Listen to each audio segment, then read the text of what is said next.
Welcome to novel of world. कहानियों की एक नई दुनिया में आपका स्वागत है।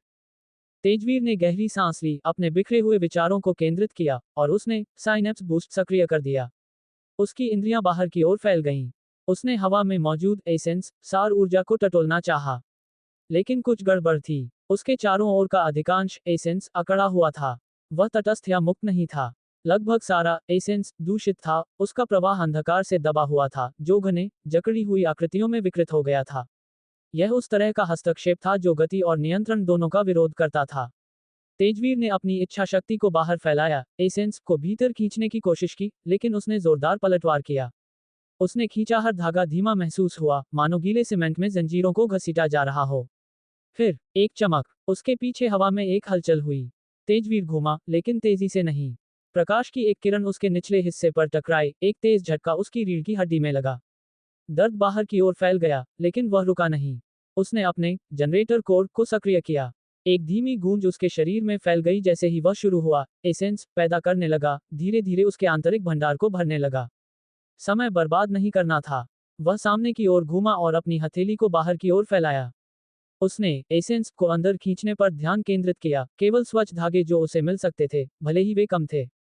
जैसे ही वे उसकी हथेली में जमा हुए, उसने एसेंस शिफ्ट सक्रिय किया और खींचने के बीच में ही उनकी स्थिति को बदलना शुरू कर दिया। रूप को पूरी तरह से स्थिर होने से पहले उसमें आग को बुन दिया।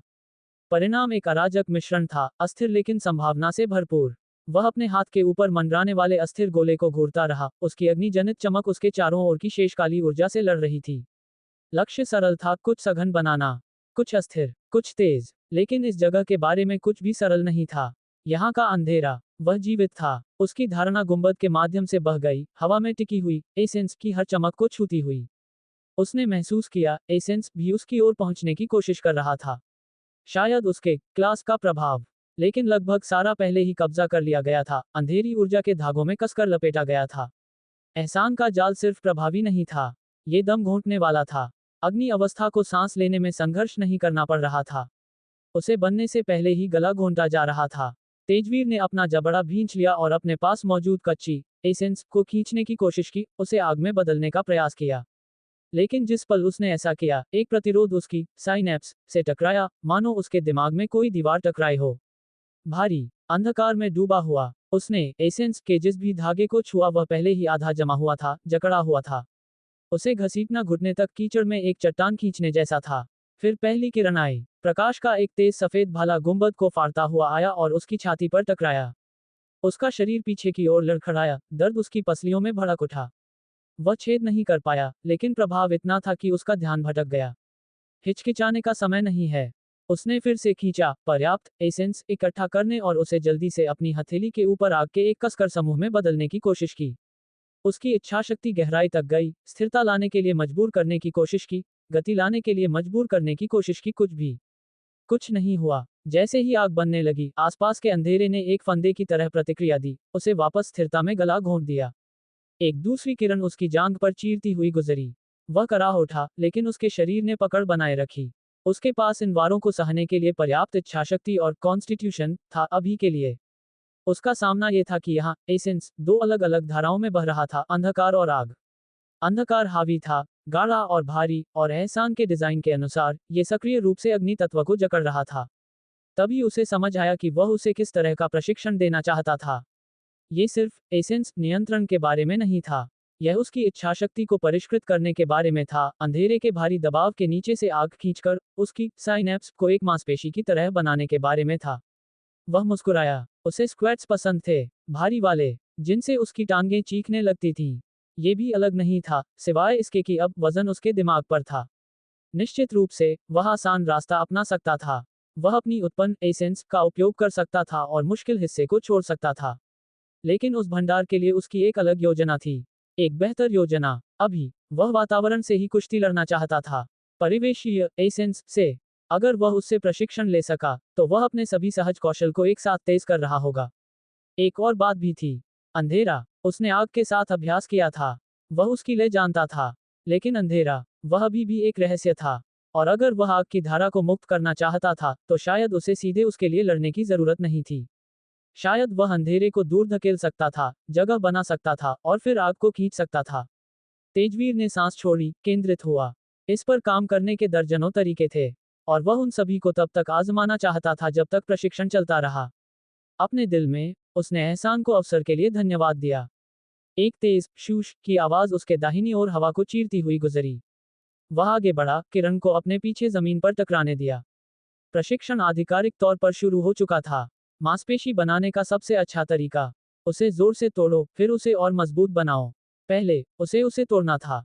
उसने गहरी सांस ली और अपने दोनों हाथ अपनी बगलों तक उठाए, धीमा और जानबूझकर, जैसे अंतिम अभिनय से पहले कोई कलाकार। वह लगभग हवा को ठहरते हुए अगले पल का इंतजार करते हुए देख सकता था। फिर उसने साइनेप्स बूस्ट सक्रिय किया। एसेंस का एक झोंका उसके मस्तिष्क की ओर उमड़ा। उसने महसूस किया कि वह एक लहर की तरह टकराया, तेज, स्पष्ट और जीवंत। उसकी धारणा तेज हो गई। उसकी इच्छाशक्ति केंद्रित हो गई। उसके चारों ओर की दुनिया एसेंस के साथ धड़क उठी, और वह हवा में नाच रहे उसके हर धागे को महसूस कर सकता था। एक सेकंड बर्बाद किए बिना उसने अपने कोर के अंदर अभी भी घूम रहे सारे एसेंस को इकट्ठा किया और उसे अपने मस्तिष्क की ओर धकेल दिया। हर एक अंश, बिना किसी हिचकिचाहट के, उसने एक दहाड़ लगाई, तेज, कच्ची और पेट से निकली हुई। और फिर उसने अपनी इच्छाशक्ति को बाहर की ओर धकेला, उसे अपने चारों ओर के एसेंस में धकेल दिया। उसे आज्ञा मानने की मांग की। एक घूमता हुआ गोला उसकी छाती के ठीक सामने बनने लगा, एसेंस को एक चुंबक की तरह अपने केंद्र में खींच रहा था। चमक एक गहरा, जीवंत हरा रंग थी। उसने एसेंस शिफ्ट और एसेंस शेपिंग को एक ही समय में सक्रिय किया। हरा रंग चमका, और फिर आग की तरह लाल होने लगा। उसने फिर से दहाड़ लगाई, अपने आप को और अधिक उसमें उड़ेल दिया। गोला तेजी से घूमने लगा, शक्ति के साथ कंपन करने लगा। वह इंच दर इंच बड़ा होता गया। तभी उसने महसूस किया, वह ठंडा दबाव। अंधेरे ने पलटवार किया। एक तेज प्रतिरोध उसकी इच्छाशक्ति के खिलाफ धड़क उठा। उसके सिर में दर्द हुआ। उसकी आंखों में नसें उभर आईं। वह बहुत तेजी से बहुत अधिक एसेंस प्रवाहित करके अपने दिमाग को अधिभारित कर रहा था। और यही लक्ष्य था। फिर अचानक एक किरण हवा में भाले की तरह आए और उसकी छाती पर टकराए। ऐसा लगा जैसे बिजली ने मुक्का मारा हो। वह लड़खड़ा कर पीछे हट गया। गोला डगमगाया, उसका रूप टूटने की धमकी देने लगा। नहीं, तुम ऐसा नहीं करोगे, उसने भींचे हुए दांतों से गुर्राया। उसने गहराई तक हाथ बढ़ाया और अपनी इच्छाशक्ति को एसेंस पर फिर से मार दिया। गोला स्थिर हो गया, चमकता रहा लेकिन टिका रहा। उसने वायुमंडल से और एसेंस खींचा, हर वह फुसफुसाहट जिसे वह पहुंच सकता था। गोला तेजी से घूमा और चमका, थोड़ा और बड़ा। उसने महसूस किया कि उसकी पकड़ फिसल रही है। उसका नियंत्रण कम हो रहा था। इसलिए एक बार फिर उसने और एसेंस अपने सिर की ओर तेजी से भेजा। साइनेप्स बूस्ट से मिला बढ़ावा उसे थामे रहा, मुश्किल से। गोले का आकार अब खतरनाक था, लगभग अस्थिर। उसने दांत पीसे और उसे संपीड़ित किया। गोले की लपटें उसकी आंखों में झलक रही थीं, और उसने उसे घूरना जारी रखा, पलक झपकाने से इनकार कर दिया, जाने देने से इनकार कर दिया। नसें उसके माथे पर धड़क रही थीं। वह अपने पास मौजूद सब कुछ इस्तेमाल कर रहा था, हर औंस कौशल, इच्छाशक्ति और सहज ज्ञान का। उसने एसेंस शेपिंग के साथ एसेंस को आकार दिया। उसने साइनेप्स बूस्ट के साथ आसपास के वातावरण को नियंत्रित किया, जो अब उसके द्वारा की गई सभी लापरवाह प्रवाह के कारण और गर्म जल रहा था। और उसने एसेंस शिफ्ट के साथ एसेंस के मूल स्वभाव को बदल दिया। धधकता हुआ अग्नि गोला उसकी छाती से बस 1 फुट की दूरी पर मंडरा रहा था। वह इतनी तेजी से घूम रहा था कि उसमें एक गूंज थी, एक गहरी, कंपन करती हुई आवाज जो हवा को भर रही थी। उसका आकार अब लगभग उसके सिर से मेल खाता था, और उसने उसे वहीं थामे रखा, उसकी रचना, उसका नियंत्रण, उसकी इच्छाशक्ति जो वास्तविक बन गई थी। लेकिन यह वह तरीका नहीं था जिससे आप वास्तव में मांसपेशी को तोड़ते थे। उसे तोड़ने के लिए आपको उसे अधिभारित करना होता था। और ठीक वही उसने किया। उसने फिर से दहाड़ लगाई, इस बार और तेज और लापरवाही से और अधिक एसेंस खींचा। अंधेरे ने पलटवार किया, लेकिन उसे परवाह नहीं थी। उसने अपनी इच्छाशक्ति को हवा में घूम रहे एसेंस पर और जोर से मारा, पीछे हटने से इनकार कर दिया।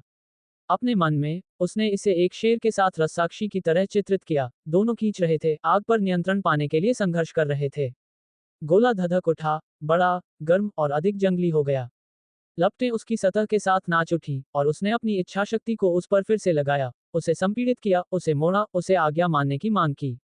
आग गहरी हो गई, अब एक गहरा किरमिजी रंग। वह महसूस कर सकता था कि गर्मी उसकी त्वचा पर चाट रही थी। हवा सरसराहट कर रही थी। तभी एक और किरण गुंबद को फाड़ती हुई आई, उसके कंधे पर जा लगी। दर्द उसके अंदर चीर गया, और वह सिहर उठा, लेकिन उसने मजबूती से पकड़ा। कम से कम, उसने सोचा कि उसने ऐसा किया। ध्यान में वह छोटी सी गिरावट, उसकी इच्छाशक्ति में वह संक्षिप्त चमक। अंधेरे को बस इतना ही चाहिए था। वह एक तूफान की तरह तेजी से अंदर आया, एक पल में एसेंस को छीन लिया। गोला जम गया, बस एक सेकंड के लिए। फिर वह हिंसक रूप से खुल गया, जैसे उसकी इच्छाशक्ति तूफान में फंसा कागज के सिवा कुछ नहीं थी। वह फैला एक बार, दो बार, फिर एक गर्जनापूर्ण धमाके के साथ वह उसकी छाती के ठीक सामने फट गया। सदमे की लहर ने हवा को चीर दिया। आग और आवाज गुंबद के माध्यम से दहाड़ उठी। उसे पीछे धकेल दिया गया, एक चितले की गुड़िया की तरह उड़ता हुआ, और जमीन पर जोर से टकराया। उसने प्रभाव से खून खांसा, धातु जैसा स्वाद उसके मुंह में गाढ़ा हो गया। तेजवीर ने तेजी से सांस छोड़ी, खुद को अपने पैरों पर धकेला और अपने हाथ के पिछले हिस्से से खून पोंछा। उसकी टी शर्ट पूरी तरह से फट गई थी और गायब थी। वह वापस केवल जली हुई शॉर्ट्स में था, और उसका दिमाग ऐसा महसूस हुआ जैसे वह बाहर निकलने के लिए उसकी खोपड़ी को मुक्का मार रहा हो। लेकिन ईमानदारी से, उसे यही पसंद था। उसकी आंखें चमक उठी, डर से नहीं, बल्कि उत्साह से। उस विस्फोट के पीछे की शक्ति, वह सिर्फ आग थी। वह मदद नहीं कर सका, लेकिन उसे आश्चर्य हुआ, अगर वह कच्ची एसेंस को इस तरह से विस्फोटित करता तो क्या होता। उसने ऊपर देखा, अपने चारों ओर फैले अंधेरे गुंबद को घूरते हुए, जैसे वह उसे फिर से टूटने की चुनौती दे रहा था। वह मुस्कुराया, चलो, इसे फिर से करते हैं। वह जमीन पर सीधा लेटा था, झुलसा हुआ, धुआं निकलता हुआ, कांपता हुआ। उसकी छाती एक मरती हुई मशीन की तरह ऊपर नीचे हो रही थी, जो चलते रहने की कोशिश कर रही थी। जलने के निशान उसकी बाहों को ढके हुए थे, उसकी छाती पर बिखरे हुए थे, और उसकी गर्दन तक पहुंचे हुए थे। उसके शॉर्ट्स आधे जले हुए थे, मुश्किल से टिके हुए थे, और उसके चारों ओर की हवा में राख और पसीने की गंध आ रही थी। उसकी आंखों के नीचे गहरे घेरे थे, जैसे किसी ऐसी लड़ाई के घाव जो कोई और नहीं देख सकता था। उसका चेहरा सूखा और कसा हुआ महसूस हुआ, लेकिन साथ ही गीला भी। उसने पलकें झपकाईं, धीमी और सुस्त, और महसूस किया कि कुछ गर्म उसके गालों पर टपक रहा था। खून, कटने से नहीं, बल्कि उसकी आंखों से। वह खून रोया था। वह हंसा, एक सूखी, फटी हुई आवाज जो उसके गले से ऐसे निकली जैसे वह भट्टी के अंदर पकी हो। बेशक उसने ऐसा किया। उसका दिमाग इतने दबाव में था कि वह शायद उसकी खोपड़ी के माध्यम से भागने की कोशिश कर रहा था। उसने ऊपर अंधेरे गुंबद को घूरा, वही जिसने घंटों पहले उसका मजाक उड़ाया था, और चुप्पी को बसने दिया। उसके कान बज रहे थे, जैसे किसी ने उसके सिर के अंदर एक केतली उबलती हुई छोड़ दी हो। फिर धीरे धीरे पिछले कुछ घंटों की यादें अंदर आ गईं। उसने अंधेरे से लड़ाई लड़ी थी, बार बार। अंधेरे ने हार नहीं मानी। उसने कोलतार से बनी एक जीवित, सांस लेती हुई दीवार की तरह विरोध किया। हर बार जब उसने एसेंस खींचने की कोशिश की, तो उसने उसे रोकने की कोशिश की, उसे वापस खींचने की, उसे दबाने की। वह अपनी इच्छाशक्ति से उस पर वार करता था, और वह और जोर से पलटवार करता था। लेकिन वह पीछे नहीं हटा, हट नहीं सका। लक्ष्य सरल था, साइनेप्स, मांसपेशी का निर्माण करना। उसका दिमाग युद्ध का मैदान था, और मजबूत बनने के लिए उसे वह करने के लिए मजबूर करना पड़ा जो वह नहीं चाहता था। अधिक एसेंस को संसाधित करना, तेजी से, अधिक सटीकता से। जैसे भारी और भारी वजन उठाना, सिवाय इसके कि वजन अदृश्य थे और उसे कुचलने की कोशिश कर रहे थे। शुरुआत में अंधेरे के कारण उसे अग्निकोण बनाने में लगभग पूरा 1 मिनट लग गया। ध्यान केंद्रित करो, आकार दो, बदलो, केंद्रित करो। फिर उसने इसे फिर से किया, और फिर से, 10 बार, 20, 30। हर बार उसने समय कम कर दिया, प्रक्रिया को संघनित किया, अपनी इच्छाशक्ति को सुव्यवस्थित किया। लेकिन वह वहां नहीं रुका। उसने अग्निकोण को बड़ा बनाया, सघन बनाया, गर्म बनाया। वह देखना चाहता था कि यह फिर से फटने से पहले वह इसे कितना आगे धकेल सकता है। अंधेरे के खिलाफ अकेले अपने दिमाग से एसेंस को कितना मोड़ सकता था। वह चीखा, दहाड़ा, अपनी सीमाओं से परे धकेला। एक से अधिक बार उसके नाक से खून आया। वह लगभग 2 बार गिर गया। एक समय पर उसे पूरा यकीन था कि वह प्रवाह के बीच में बेहोश हो गया था। लेकिन वह चलता रहा, यहां तक कि अंधेरा भी विकसित होता रहा। उस अवधि के दौरान गुंबद 4 बार सिकुड़ गया था। अब वह उस पर जो किरणें मारता था, उनमें उसके शरीर में घुसने के लिए पर्याप्त बल था। पूरी तरह से नहीं, लेकिन खून निकालने के लिए पर्याप्त, इससे पहले कि वे फीकी पड़ जाती। लेकिन उसके शरीर के चीखने, उसके दिमाग के दर्द करने, और एसेंस की थकान के उसकी हड्डियों को खाने के बावजूद, वह मुस्कुराया, क्योंकि उसने इसे महसूस किया। साइनेप्स, यह अब मजबूत था, भले ही स्टेट न बड़ा हो। उसका कोर लगातार काम कर रहा था, और उसने अपनी विशेषताओं को बढ़ाने के लिए एसेंस का उपयोग नहीं किया था। उसने बस इसे सीधे अपने दिमाग और शरीर में प्रवाहित किया।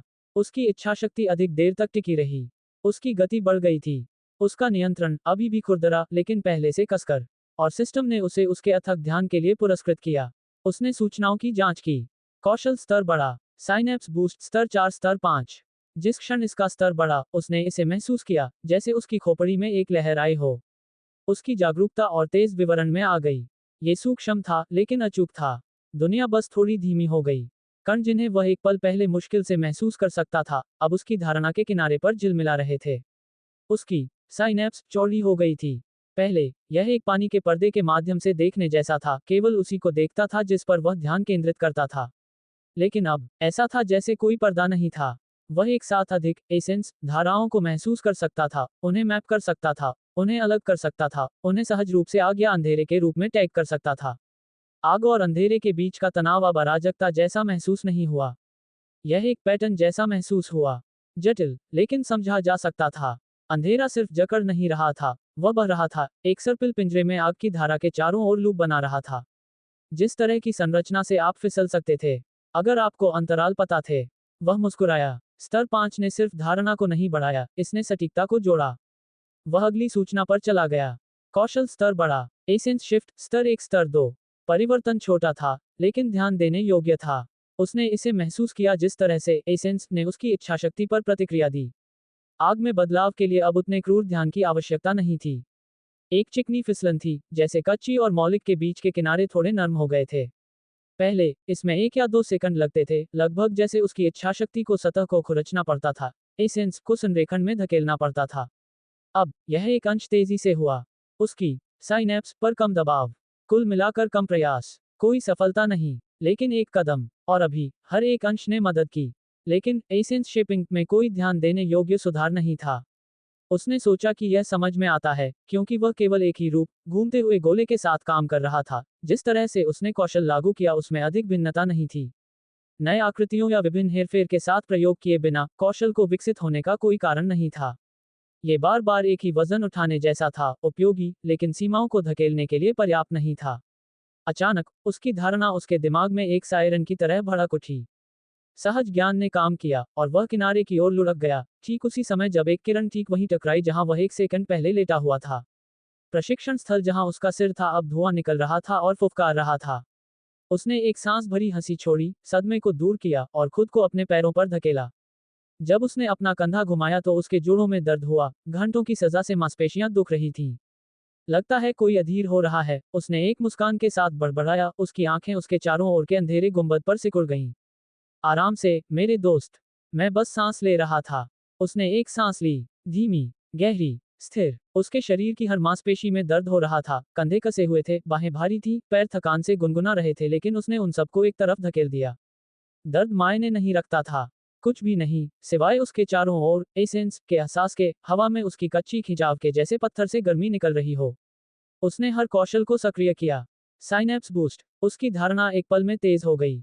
एसेंस के धागे उसके चारों ओर जल उठे, हल्के से चमकते हुए, रेशम के धागों की तरह झिलमिलाते हुए जो एक हवा में फंसे थे जिसे वह आखिरकार देख सकता था। वह आग के लाल को अंधेरे के काले से अलग करने में सक्षम था। Essence shift. एसेंस ने तेजी से प्रतिक्रिया दी, पहले से कहीं अधिक तेजी से। अब उसे उन्हें मजबूर करने की जरूरत नहीं थी, उसने बस उन्हें बदलने की इच्छा की। वे आग की ओर झुक गए, विचार के चारों ओर मुड़ गए, बदलने के लिए भूखे थे। Essence shaping. उसने उद्देश्य के साथ एसेंस को खींचा, प्रवाह को एक आकार में सर्पिल किया जिसका वह घंटों से पीछा कर रहा था। आखिरकार उसने जवाब दिया। आग बनी, एक अराजक विस्फोट के रूप में नहीं, बल्कि कुछ संरचित, लगभग सुंदर के रूप में। एक घूमता हुआ गोला, उसके सिर के आकार का, ठोस और संतुलित। उसके कोर में आग कसकर पिघले हुए लूपों में मथ रही थी। 2 चमकदार सर्पिल पूंछ बाहर की ओर मुड़ गईं, एक लघु सर्पिल आकाशगंगा की तरह विपरीत दिशाओं में घूम रही थी। हर पूंछ घूमते ही भड़क उठी, पीछे सोने और लाल रंग की धारियां छोड़ गईं। वह एकदम सही था। 9 सेकंड। उसने एक सांस छोड़ी, उसके साथ आधी हंसी निकल गई। 33 से 9 तक। फिर उसकी साइनैप्स में हल्का सा कंपन हुआ। कुछ बदला, मुश्किल से ध्यान देने योग्य। लेकिन उसने उसे पकड़ा। जिस पल किरण उसके सामने बनी, वह पहले ही जान गया था। वह कूदा या उछला नहीं। वह मुड़ गया। उसका बायां पैर धुरी पर घूम गया, उसकी रीढ़ की हड्डी झुक गई, और उसका ऊपरी शरीर हमला होते ही उससे दूर झुक गया। गर्मी उसके कंधे को छूकर गुजरी। गोला अभी भी उसके सामने तैर रहा था, अबाधित, चुपचाप घूम रहा था जैसे वह एक तारा प्रणाली के केंद्र में हो। उसने अग्निकोण को देखा और जानता था कि वह इसे और भी तेजी से बना सकता है, इसलिए उसने ऐसा किया। वह रुका नहीं था। उसने अपने चारों ओर एसेंस के एक और समूह पर ध्यान केंद्रित किया, घना, उलझा हुआ, जैसे कीचड़ में डूबा हुआ धागे का एक गोला। उसने विरोध किया, धीमा और भारी। आकार देना एक दर्द था। उसे परवाह नहीं थी। ये वह अंधेरा था जिसने गुंबद बनाया था और शायद निष्क्रिय रूप से एहसान के नियंत्रण में था। उसने इसे तोड़ने का फैसला किया और अपनी इच्छाशक्ति को आगे बढ़ाया। कोई शिष्टता नहीं, कोई धैर्य नहीं, बस बल। उसने एक ब्लेड की तरह एसेंस समूह में अपना इरादा चलाया, उसकी संरचना को चौड़ा खोल दिया। उसने प्रतिक्रिया दी। गुंबद धड़क उठा। अंधेरा एक अशांत तरल की तरह लहर मार गया। फिर उसने हमला किया। अंधेरा तेजी से आया, हिंसक। उसका लक्ष्य सरल था, अंधेरे को पीछे धकेलना और उसके नीचे से एसेंस को बाहर खींचना। उसने अपने दांत पीसे और अंधेरे में दहाड़ लगाई। मुझे और दो। उसकी आवाज गुंबद में गड़गड़ाहट की तरह गूंज उठी। उसकी इच्छाशक्ति ने अंधेरे पर वार किया और उसे दूर रखा। एसेंस हवा में कंपन कर गया, उसकी मांग के बल से चौंक गया। फिर वह उसकी ओर उमड़ पड़ा। उसने उसे सीधे आकार में निर्देशित किया। उसकी साइनेप्स फिर से भड़क उठी, इस बार और जोर से। एसेंस उसके दिमाग में तरल बिजली की तरह भर गया। उसने महसूस किया कि उसकी आंखों के पीछे कुछ फटा है। उसकी नाक से खून बहने लगा, लेकिन वह नहीं रुका। वह नहीं रुकेगा। उसने और जोर से खींचा। और एसेंस ने आज्ञा मानी। दूसरा गोला पहले से तेजी से बना। वह नियंत्रित सटीकता के साथ घूमा, स्थिर फिर भी उग्र। आग एक ठोस, चमकते हुए कोर में संघनित हो गई। उसकी सर्पिल पूंछ गहरे किरमिजी और सोने के रंगों में जल रही थी। 5 सेकंड। उसने उसे घूरा, उन दोनों को घूरा। विनाश के जुड़वां चुपचाप उसके सामने घूम रहे थे। पसीना उसकी त्वचा से चिपका हुआ था। उसने महसूस किया कि यह उसकी पीठ से नीचे बह रहा है, उसकी आंखों के कोने को जला रहा है, उसके होठों के किनारों पर जमा हो रहा है। वह जलने के बीच भी मुस्कुराया। उसकी इच्छाशक्ति पतली खींची हुई थी। उसके शरीर में उन जगहों पर दर्द हो रहा था जिनके बारे में वह जानता भी नहीं था कि वे दर्द कर सकती हैं। उसे पता नहीं था कि वह कब से लगा हुआ था, शायद घंटों, लेकिन उसने कभी पकड़ नहीं छोड़ी। उसकी छाती में जलने और उसके कानों में बजने के बावजूद, उसने दोनों अग्निकोणों को अपने नियंत्रण में स्थिर रखा। और फिर उसने उन्हें सुना। उसके सिर में कई सूचनाएं बज उठी, हल्की लेकिन अचूक। कौशल उन्नति, शायद। System alert. उसने देखा नहीं। वह विचलित होने का जोखिम नहीं उठा सकता था। उसका ध्यान पहले ही अपनी सीमा पर था। एक और विराम, एक गलती, और सब कुछ बिखर जाएगा। इसलिए उसने केवल एक ही चीज की जो वह कर सकता था। उसने अपनी सांस रोकी और अपनी जागरूकता को तेज किया।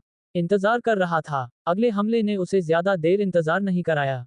उसने हवा को बदलते हुए महसूस किया, बस एक दबाव की चमक उसके दाहिनी ओर। वह हिला नहीं। फिर किरण आई। जिस पल वह चली, वह आगे बढ़ा, बस एक साफ कदम, और वह उसके पीछे से चीखती हुई गुजरी, एक फुफकार के साथ प्रशिक्षण फर्श पर टकरा गई। उसने वह सांस छोड़ी जिसे वह रोक रहा था और मुस्कुराया। एक धीमी, थकी हुई मुस्कान। कुछ कदम पीछे हटकर, उसने अपने ऊपर ऊंचे अंधेरे गुंबद को घूरा, अब लगभग 6 फुट त्रिज्या में। उसकी सतह धड़क रही थी, और वह जानता था कि क्या आ रहा है। 5वां संकुचन। जल्द ही, उसने अपने दोनों हाथ घूमते हुए अग्निकोणों की ओर उठाए, अभी भी जल रहे थे, अभी भी उसके नियंत्रण में थे। चलो देखते हैं कि तुम इससे बच पाते हो या नहीं। उसने उनमें और इच्छा शक्ति डाली। गोले ने 1 सेकंड के लिए विरोध किया, लगभग जैसे वे खुद ही बाहर निकलना चाहते थे। लेकिन उसने उन्हें जकड़ कर रखा। धीरे धीरे, उसने उनकी स्पिन बढ़ा दी, उनके घूमने को तब तक तेज किया जब तक कि दोनों गर्मी और गति के धुंधले नहीं हो गए। आग की पूंछें लंबी हो गईं। कोर भड़क उठे। उसका सिर धड़का, लेकिन वह रुका नहीं। दांत पीसते हुए, उसने अग्निकोणों को एक दूसरे के करीब निर्देशित किया। इंच दर इंच, नियंत्रित, मापा गया। हर पल विचारों के धागों से पहाड़ों को घसीटने जैसा था। जब उसने अपनी पकड़ छोड़ी तो वे इंचों दूर थे। अग्निकोण तुरंत फैल गए, अचानक स्वतंत्रता पर प्रतिक्रिया व्यक्त की। सर्पिल पूंछें बाहर निकल गईं जैसे ही उनके कोर हिंसक रूप से धड़क उठे।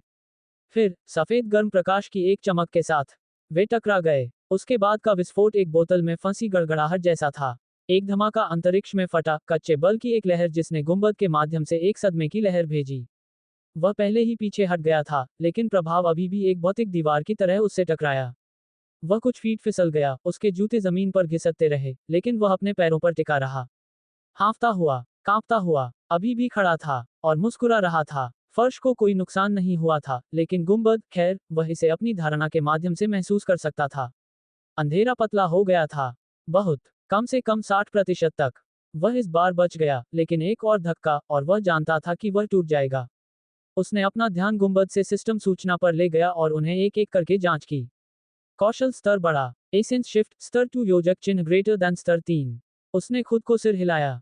इसकी उम्मीद थी। वह अगली सूचना पर चला गया। कौशल प्राप्त। प्रज्वलित गोला स्तर 1। उसकी आंखें चमक उठी, और उसने खुद को एक काल्पनिक हाई फाइव दिया। वाह, आखिरकार, सिस्टम ने इसे एक कौशल के रूप में मान्यता दी। जानकारी का एक उछाल उसके दिमाग में भर गया, अग्निकोण बनाने की पूरी प्रक्रिया को बंद कर दिया। इसने सब कुछ विस्तृत किया, साइनैप्स बूस्ट को सक्रिय करने से लेकर उसकी इच्छा शक्ति को मजबूत करने के लिए, एसेंस शेपिंग का उपयोग करके गोले को ढालने के लिए, और अंत में एसेंस शिफ्ट का उपयोग करके एसेंस को आग में बदलने के लिए। वाह, यह एकदम सही है। ऐसा लगा जैसे एक खाका सीधे उसके दिमाग में अंकित हो गया हो। अब उसे प्रत्येक चरण से मैन्युअल रूप से गुजरने की जरूरत नहीं थी, बस कौशल को सक्रिय करने से पूरी प्रक्रिया अनायास ट्रिगर हो जाएगी। और इससे उसे एक विचार आया, अगर कौशल इस तरह की जटिल प्रक्रियाओं को सुव्यवस्थित कर सकते हैं, तो शायद वह अपनी प्रतिभा को अपनी कक्षा के साथ समेकित कर सकता था, या अधिक सटीक रूप से जनरेटर कोड को अपनी कक्षा के साथ जोड़ सकता था। उसके कोर के साथ कई मैनुअल चरण शामिल थे।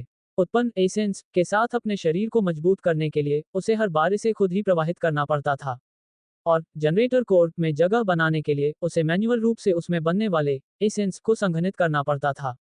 अगर वह इन सब को सुव्यवस्थित करने के लिए एक कौशल बना सकता था, एक ऐसी प्रणाली जो कोर को अपने आप चलती रखती थी, लगातार एसेंस को प्रसारित और संघनित करती थी जबकि पृष्ठभूमि में उसके शरीर को मजबूत करती थी, तो यह एक खेल परिवर्तक होगा, एक स्वचालित लूप की तरह जो कभी नहीं रुकता।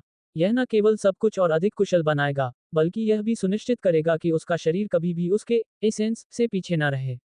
इस विचार से उसका दिल उत्साह से धड़क उठा। धप धप, वह खुद पर हंसने लगा। संभावनाएं अनंत थीं। एक कौशल जो सब कुछ सुव्यवस्थित कर सकता था, उसके जनरेटर कोड द्वारा उत्पन्न एसेंस का परिसंचरण, संघनन, सुदृढ़ीकरण। उसकी हंसी और तेज हो गई जैसे ही वह उस पल में खुद को जाने दिया। और फिर हवा में एक और किरण चली। एक दर्द उसके दाहिने कंधे में लगा, जिससे वह एक कदम पीछे हट गया। उसने नीचे सुलगते हुए छेद को देखा, मांस जला हुआ, खून सरसराहट करता हुआ। और वह हंसा, पूरी तरह से अनियंत्रित हंसी। ये वही है, ये मिथिक क्लास का रास्ता है। उसकी हंसी और तेज हो गई जैसे ही उसने खुद को उस पल में जाने दिया। एसेंस उसके शरीर में भर गया। उसकी दाहिनी बांह कांप उठी, लेकिन उसने उसे वैसे भी उठाया। उसकी साइनैप्स भड़क उठी। प्रज्वलित गोला गोला उसकी हथेली के ठीक ऊपर बना, पहले से कहीं अधिक तेजी से घूम रहा था, संयमित आग के साथ धधक रहा था। लौ अंदर की ओर मुड़ी, संघनित हुई, उसकी आंखों के सामने इकट्ठा होता हुआ एक लघु सूर्य।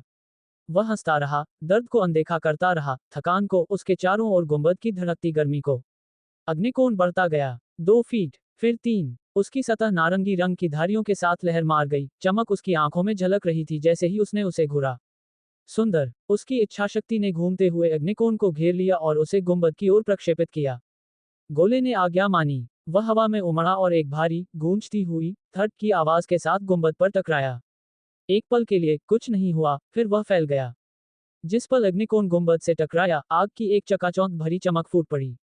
विस्फोट सिर्फ फटा नहीं, ये फैल गया, जैसे एक बांध टूट गया हो।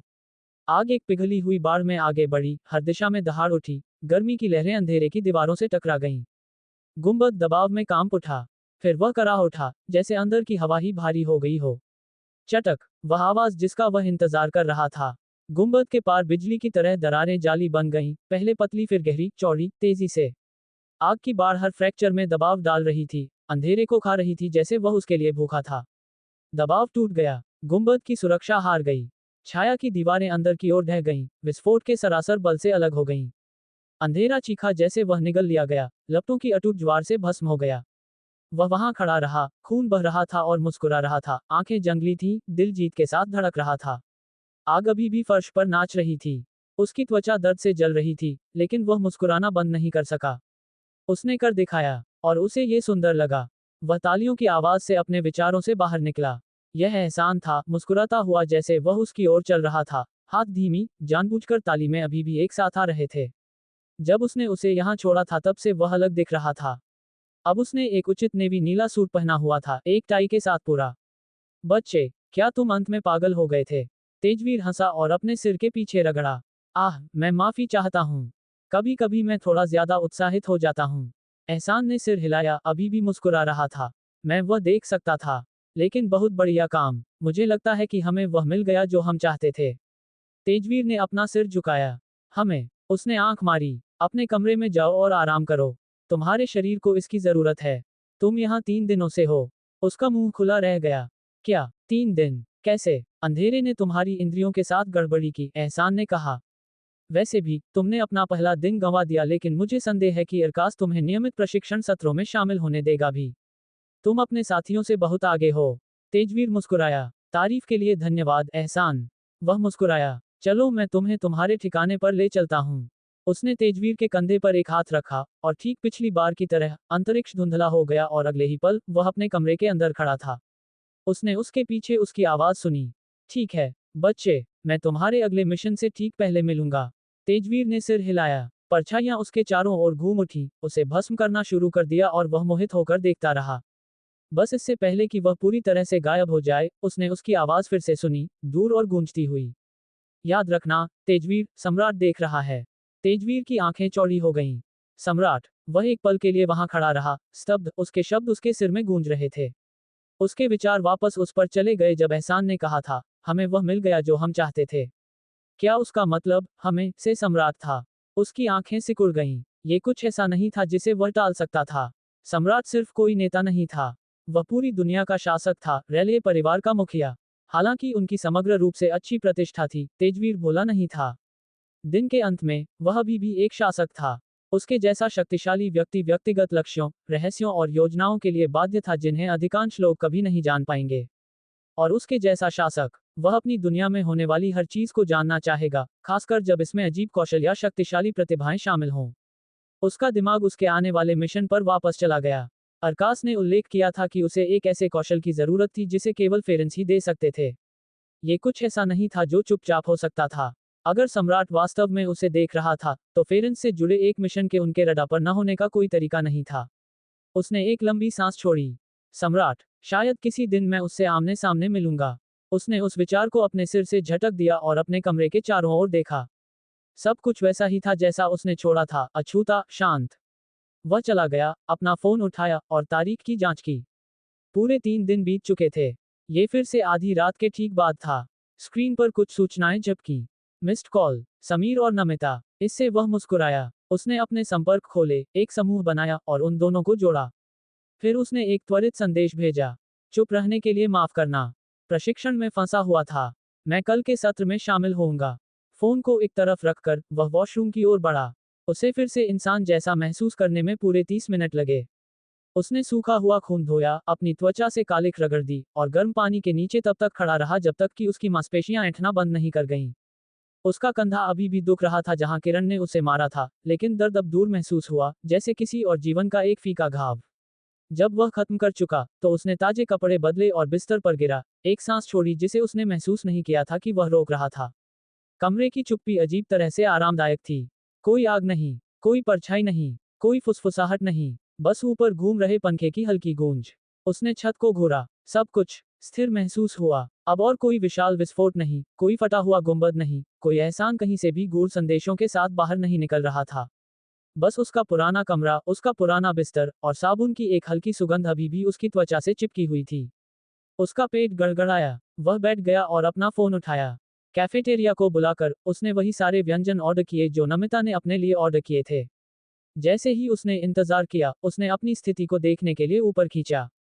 स्थिति, नाम, तेजवीर, जाति, मानव, कक्षा, एसेंस नोबलिस्ट सार ऊर्जा कुलीन, नियम, लागू नहीं, रैंक, नश्वर, स्तर, 25, प्रतिभा, जनरेटर 4, एसेंस, 253 विशेषताएं, शक्ति, 86, गठन, 86, निपुणता, 82, साइनेप्स, 114, अप्रयुक्त आंकड़े, 0, कौशल, एसेंस शेपिंग सहज स्तर 2, साइनेप्स बूस्ट सहज स्तर 5, एसेंस शिफ्ट सहज स्तर 3, भूकंपीय विस्फोट स्तर 2, प्रज्वलित गोला स्तर 1, क्षमताएं, एपेक्स बॉडी आई निष्क्रिय।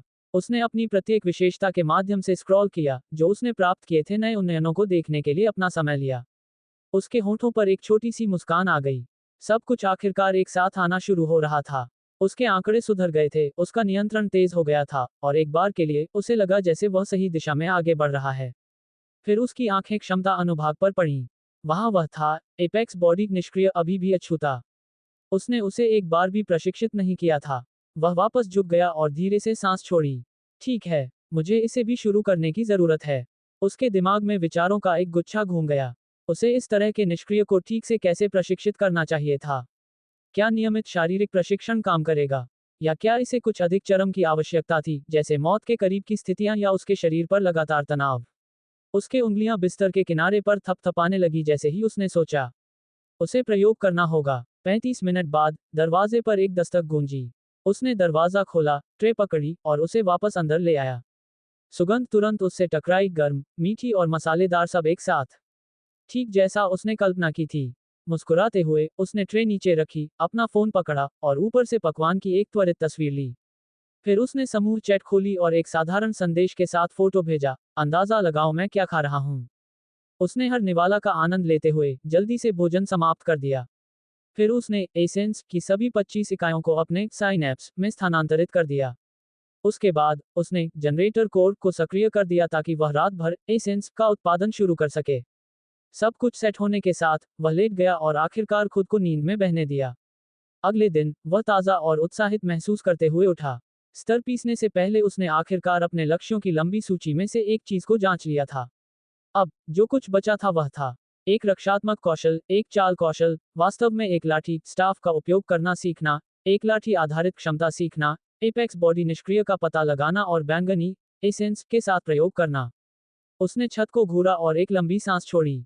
अगर मैं ये सब खत्म कर देता हूं, तो मैं खुद को एक पदोन्नति दे रहा हूं। आज पहला दिन था जब वह यूनिट 02 के बाकी हिस्सों के साथ नियमित प्रशिक्षण सत्रों का हिस्सा होगा। उसने एक मिशन पर एक आदमी की तरह अपनी सुबह की दिनचर्या में भाग लिया, नहाया, कपड़े बदले, ब्रश किया, सब रिकॉर्ड समय में। सुबह 7 बजे तक वह अपनी वर्दी में दर्पण के सामने खड़ा था, ये सुनिश्चित कर रहा था कि वह पर्याप्त सभ्य लग रहा था। बाहर निकलने से पहले उसने संदेशों की जांच करने के लिए अपना फोन उठाया।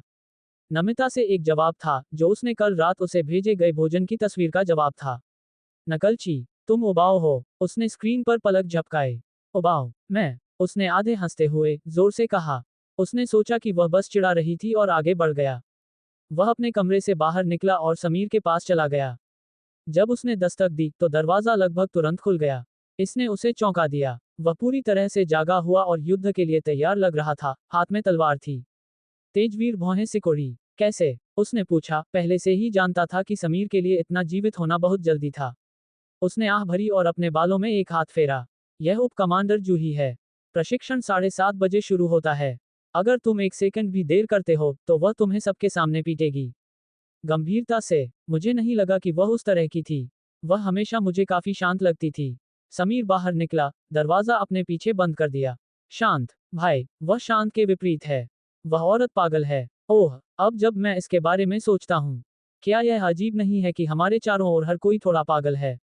तेजवीर ने समीर की ओर देखते हुए कहा जैसे वे चल रहे थे। समीर ने बिना किसी हिचकिचाहट के सिर हिलाया। हाँ, तुम सबसे पागल व्यक्ति हो जिसे मैं जानता हूँ। फिर जूही है, जाहिर है। मेरे माता पिता के अपने क्षण हैं। और तुम्हारी दादी के बारे में तो शुरू ही मत करना। तेजवीर ने उसे एक नजर दी लेकिन उसे जाने दिया। बहस करने से केवल उसकी बात साबित होगी। ठीक है, तो आज के प्रशिक्षण सत्र के लिए क्या योजना है? उसने पूछा, इससे पहले कि वह उस सूची में और नाम जोड़ता, विषय बदल दिया। समीर ने अपने सिर के पीछे अपनी बाहें फैला दी। कोई अंदाजा नहीं, लेकिन मैं एक बात जानता हूं, हम शायद इसके अंत तक अपने कमरों में रेंगते हुए वापस आएंगे। जूही के सत्र क्रूर होते हैं। और चूंकि यह तुम्हारा मुख्य समूह में शामिल होने का पहला बार है, वह शायद तुम्हें एक उदाहरण बनाएगी। महान। दिन शुरू करने के लिए सार्वजनिक अपमान जैसा कुछ नहीं, तेजवीर ने बड़बड़ाया। लगभग 15 मिनट में समीर और तेजवीर कॉम्बैट विंग के सामने खुले मैदान में पहुंचे जहां दिन आधिकारिक तौर पर शुरू होने से पहले सभी को इकट्ठा होना था। जगह पहले ही आधी भर चुकी थी।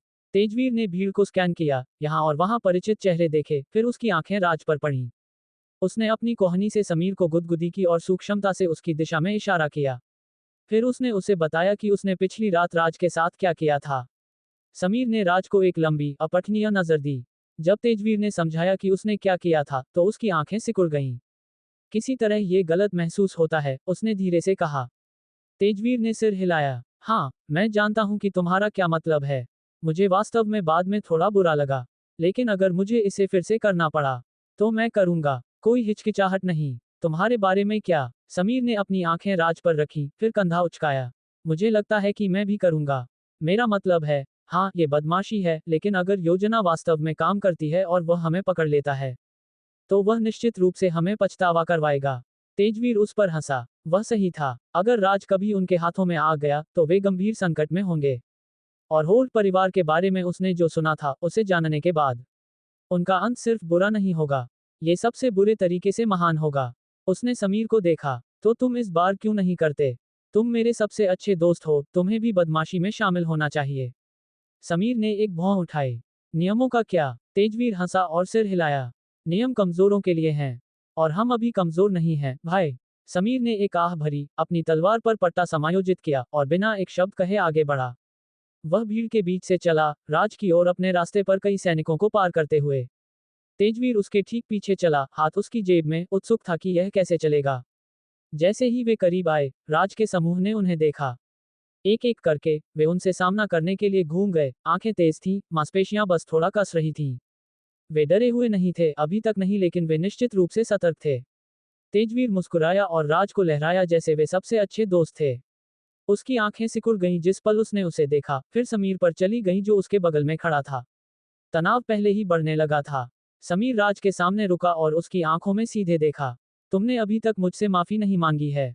तेजवीर ने पलक झपकाए। माफी? किस लिए? राज भी उतना ही भ्रमित लग रहा था। उसकी भौहें सिकुड़ गईं जैसे ही उसने बात की। माफी? उसने पूछा, चारों ओर देख रहा था जैसे शायद उसने कुछ याद किया हो। समीर ने सिर हिलाया, पूरी तरह से गंभीर। हाँ, हम एक ही यूनिट का हिस्सा हैं।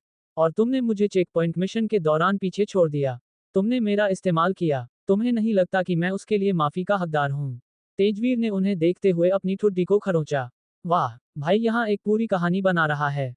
सम्मान, मुझे भी ऐसा करना शुरू करने की जरूरत है, बिल्ड अप सब कुछ है।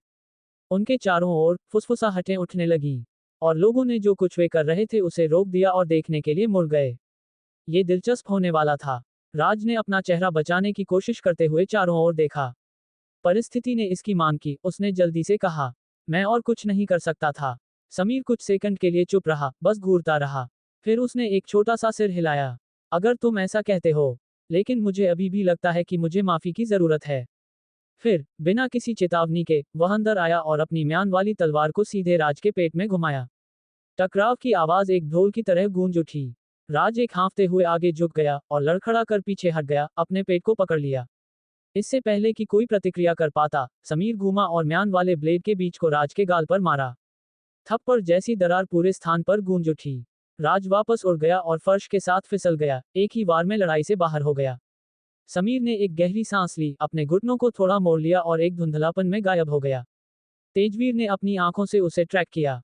पहला पड़ाव, मयंक। तलवार एक क्रूर ओवरहेड चाप में नीचे आई, मयंक के कंधे पर टकराए और उसे एक कराहट के साथ उसके घुटनों पर मजबूर कर दिया। फिर समीर फिर से चला गया। तेज, सटीक। उसकी तलवार कभी म्यान से बाहर नहीं निकली, लेकिन उसने उसे एक क्लब की तरह घुमाया। राज के बाकी दोस्तों को एक एक करके थप्पड़ मारा। उनमें से हर कोई सेकंड के भीतर गिर गया, जमीन पर कराह रहा था और ऐंठ रहा था। भीड़ शांत थी। समीर धीरे धीरे आगे बढ़ा, कदम दर कदम, जब तक कि वह राज के ऊपर खड़ा नहीं हो गया। वह लड़का अभी भी जमीन पर था, उसके गाल पर पहले से एक चमकदार लाल निशान था।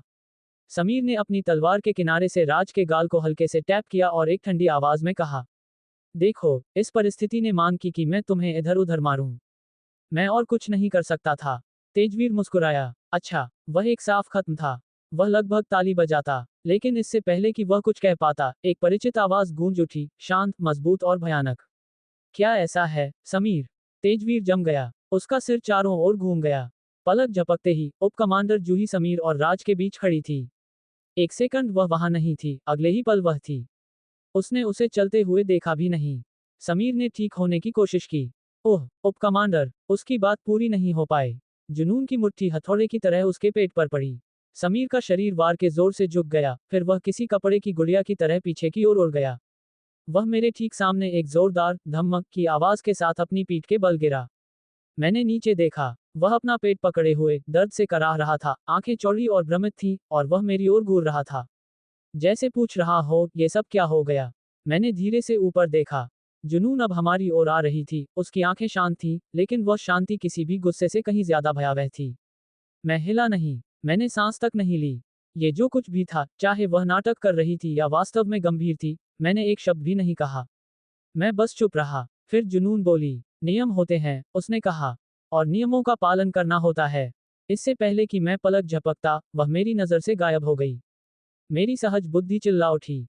मेरा पूरा शरीर कस गया। मैंने साइनेप्स बूस्ट सक्रिय किया, और मेरे मूल कोड से सीधे सारतत्व एसेंस हर हिस्से में भर गया। ये सब पलक झपकते ही हुआ, फिर भी मैं बहुत धीमा था। वह पहले ही मेरे पीछे थी। मैंने महसूस किया, हवा बदली, दबाव बढ़ा और फिर उसकी मुट्ठी मेरी रीढ़ की हड्डी की ओर उड़ती हुई आई। ये तो पागल है, मैं मन ही मन चीखा। मैंने दांत पीसे और प्रभाव के लिए तैयार हो गया। और फिर यह ऐसे लगा जैसे कोई उल्कापिंड धरती से टकराया हो। एक जोरदार गड़गड़ाहट हुई, कुछ टूटा। अगली चीज जो मुझे पता थी, मेरा चेहरा जमीन पर जा टकराया था, और जब मैंने आखिरकार आंखें खोली, तो मैं ऊपर आसमान की ओर देख रहा था। फिर मैंने जुनून की आवाज सुनी, ठंडी और स्पष्ट। जो कोई भी नियम तोड़ेगा, उसे पूरा दिन चिकित्सा कक्ष में बिताना होगा।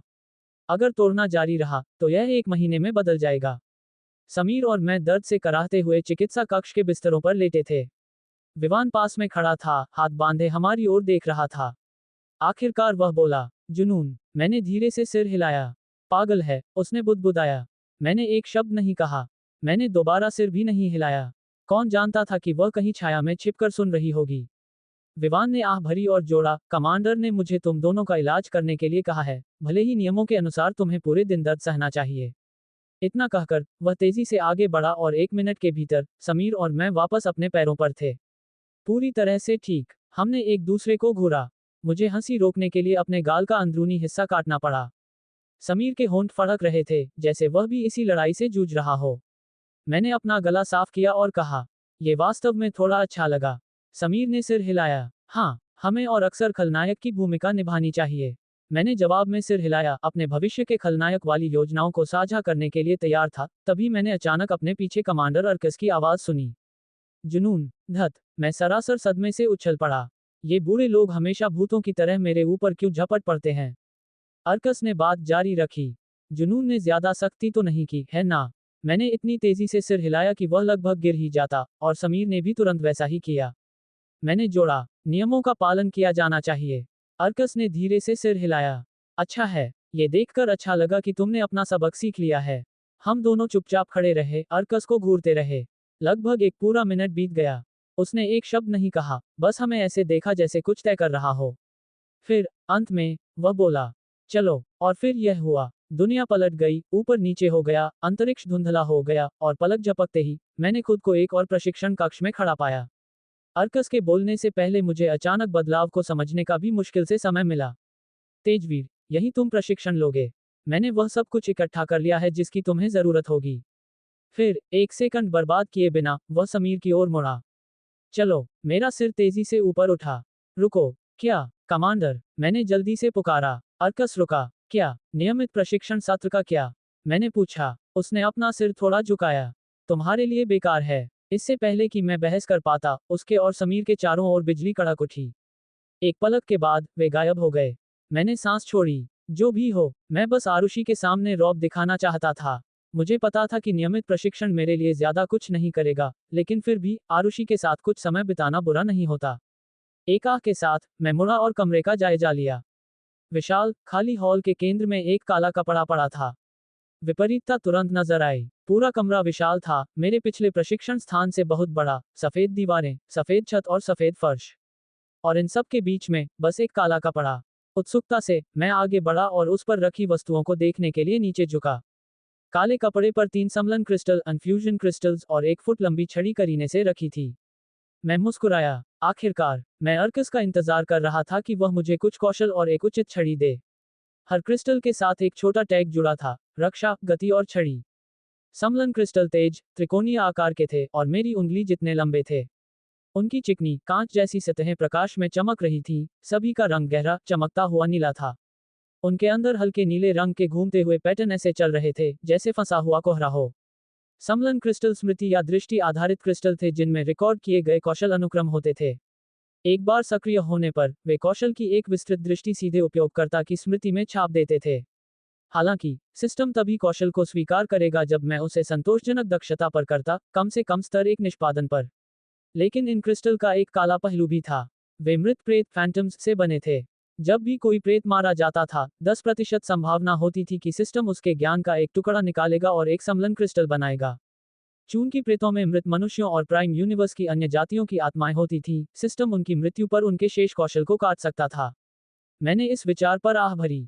मुझे उस दिन का डर था जब मैं आखिरकार अपने माता पिता के बारे में कुछ जानूंगा। सिर झटकते हुए मैंने छड़ी और छड़ी कौशल क्रिस्टल को पकड़ा।